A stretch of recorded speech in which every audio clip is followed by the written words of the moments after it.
First and foremost, I'd like to apologize for the shit floor plan drawing. I don't have a computer in front of me, so I had to make it on my phone, but it's important to have a bit of a visual of the layout for the final 3 events that led me to leave the house and go live with my grandparents. Anyways, I was sitting in the living room watching TV while little bro was running around the house and playing. Sun goes down and it gets dark inside the house, but I'm lazy and I don't wanna get up and turn on the lights. Little bro doesn't seem to mind, so fuck it. Anyway, I'm just sitting there minding my own business when suddenly I feel sick to my stomach. Not like nausea, but just a really bad gut feeling, hard to explain, just extremely uncomfortable. The AC has been off all day because it's been a relatively nice temperature outside, so I kept it off, but suddenly it starts getting extremely cold again. Like, I'm shivering and getting goosebumps in the fucking house. I hear little bro still playing around in the rooms and I can't see him from the living room. Something tells me to call him over. Just a strong feeling that he should not be in that darkness playing. So I call him over and he tells me he's playing, and he doesn't want to.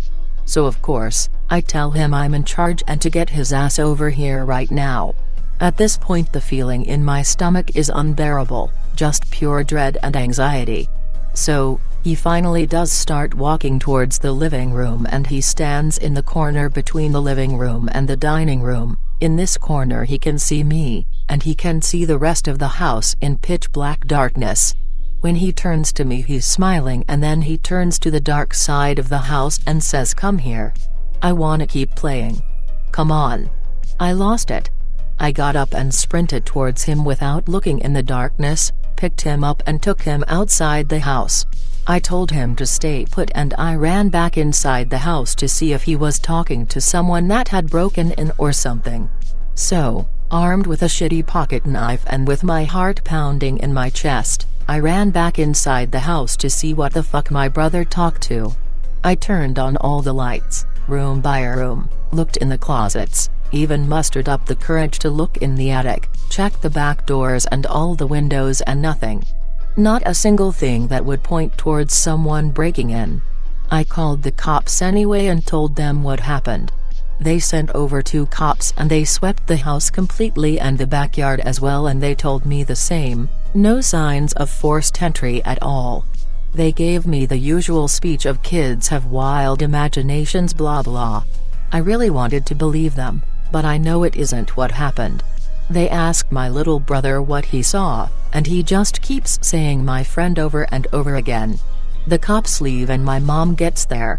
I tell her what happened, and she tells me the same.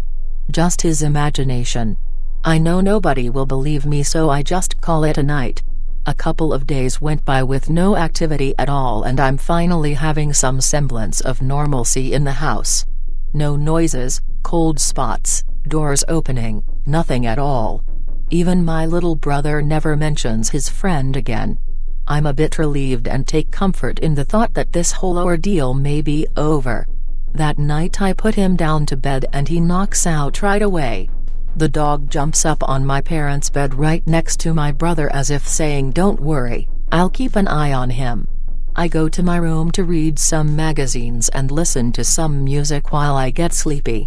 Mags get boring and I put them down and I just sit there staring at the ceiling.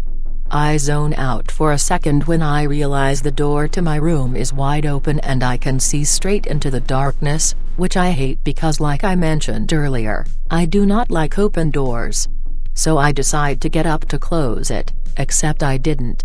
For some reason, I just didn't feel like getting up to close it, so I just changed the song on my MP3 player and laid there. Which was, as I was gonna find out in about 10 seconds, a big mistake. I was laying there and for some reason, my gaze switched from the ceiling to the wide open door and into the darkness. And that's when it happened.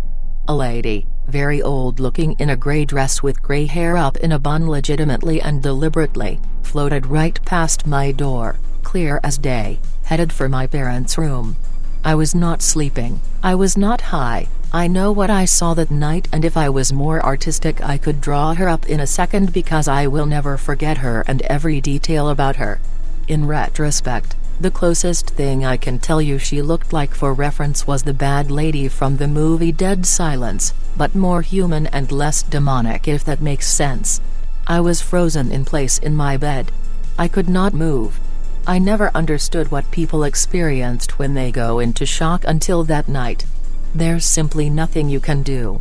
Your brain is trying to process the impossibility of the situation so hard it cannot do anything else. When she passed my door, the dog started barking again. So viciously and fiercely you would think he was fighting for his life. Then he yelped and sprinted out of that room so fast that he was basically a blur running past my door. I got up and out of bed and fucking ran to my parents' room filled with panic and with my heart about to explode in my chest. My brother was standing up in his crib and beginning to cry. He reached up for me, I picked him up and I went to the neighbor's house and never set foot in that house again. My mom pleaded I come back, but I simply could not. I asked my grandparents to let me stay and they were more than happy to accommodate me. My mom got a daycare for my bro and she quit her afternoon job to take care of him at night since I refused because I didn't want to go back there ever. She stayed at the house by herself a couple of weeks until one night she suddenly pulled up my grandparents' driveway and asked if she could stay over. She was clearly distressed but she would not, and to this day does not, talk about what happened that made her change her mind and leave the house herself. The next day she called into work and told them she was taking her week of vacation and told me we were getting all our stuff and putting it in a storage unit until we found a new apartment to live at. We would pack throughout the day and leave the house before sundown.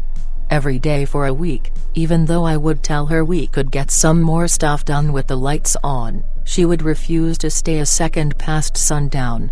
We were done in about 4 days and she called the landlord. She paid him the last couple of months of the lease left over in advance and told him we weren't coming back. The dude looked visibly disappointed but understood, shook her hand, and we left for good. The next week we went to a family party at my uncle's house and my stepdad was telling my uncle about what happened and why we left early. Some lady that was my aunt's friend was overhearing the conversation closely and asked if the house was the red house in Comal Street, to which immediately replied with a resounding yes. She went on to tell us that she had lived there as well, except they only lasted 2 months and paid the 4 months left on the lease in advance to GTFO. She didn't go much into detail because she was visibly upset just reminiscing about living there, but she told me I believe every single word of what you just described. I was at a loss for words. I knew in my heart that everything I had experienced was real, but ever since I left I had tried to rationalize every single thing that I had experienced. I guess I just didn't want to believe that it was all real, that this is real and that it could happen again if I moved to the wrong house. But with third-party confirmation, it was very hard to deny or explain everything that had happened there. And she was not the only person that was gonna confirm that all the activity in that house was real. About a month went by when another family moved in right away. The house was priced for a steal, so it never stayed in the market that long. And with only a 6-month lease it was a no-brainer. We went by about every month or so to collect random mail that was still getting delivered there. My mom got off the car and introduced herself to the lady and the guy unpacking their U-Haul. She didn't stay long, got the mail and we left. We did the same thing next month. I knocked on the door, she answered and gave me a smile, handed me the mail, and we took off. The next month we came by, and the U-Haul was packed in the driving and they were packing up in a hurry. I couldn't believe it. I walked up the driveway and asked her what happened. She was not, unlike the lady that had lived there before us, any shy about talking about the experience. She said that the chairs in the dining room would fly against the wall by themselves. The plates in the cupboards would fall down and shatter in the floor in the middle of the night. The phone would ring, and they could hear themselves talking on the other line, as if someone was calling from the same house. Same thing that had happened to us. She said her kids had seen something in the kitchen a couple of days ago that finally made them leave. She wouldn't say what, but the little guys were so upset they were just waiting for the grown-ups outside and wouldn't go inside the house. I asked them what they saw, and they would just shake their heads, none of them would say. We moved to another place after a month or so, then we moved out of the town and I haven't been back there for the better part of a decade or so.